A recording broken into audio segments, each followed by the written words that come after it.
അമീർ എന്നാണ് പേര്. He's a fashion designer. അറിയാം. കാര്യങ്ങളൊക്കെ രാഹുൽ എന്നോട് പറഞ്ഞു. മക്കളുടെ കാര്യങ്ങളിൽ എല്ലാ മാതാപിതാക്കൾക്കും ചില സ്വപ്നങ്ങളുണ്ട്, സങ്കല്പങ്ങളുണ്ട്. പക്ഷേ ഞങ്ങളുടെ സ്വപ്നങ്ങൾ മോളിൽ അടിച്ചേൽപ്പിക്കാൻ ഞങ്ങൾക്ക് ആഗ്രഹമില്ല. മോളുടെ ജീവിതമാണ്. തീരുമാനങ്ങൾ എടുക്കാനുള്ള സ്വാതന്ത്ര്യവും ഞങ്ങൾ മോൾക്ക് തരുന്നു. അതുപോലെ തന്നെ ഡാഡിക്കും മമ്മിക്കും മോളുടെ ജീവിതത്തിൽ അഭിപ്രായം പറയാനുള്ള സ്വാതന്ത്ര്യമുണ്ട് എന്നുള്ള വിശ്വാസത്തിൽ പറയുകയാണ്. അമീറിൻ്റെ കേസിൽ ഞങ്ങൾക്ക് താല്പര്യമില്ല.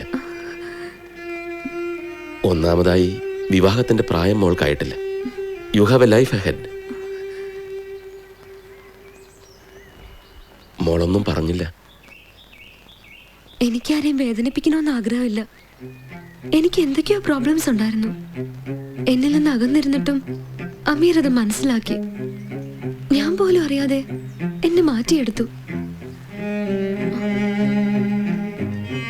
ഉടനൊരു വിവാഹം വേണമെന്നല്ല ഞാൻ ആവശ്യപ്പെടുന്നത്. അമീറിൽ ഞാൻ കംഫർട്ടബിൾ ആണ്. Because he knows how to handle me. Sooner or later I will need him. Daddy എപ്പോഴും പറയാറില്ലേ, നമുക്ക് ശരിയെന്ന് തോന്നുന്ന കാര്യത്തിൽ ഉറച്ചു നിൽക്കാൻ ആരെയും ഭയക്കേണ്ടതില്ലെന്ന്. അമീറിന്റെ ശരിയാണ്.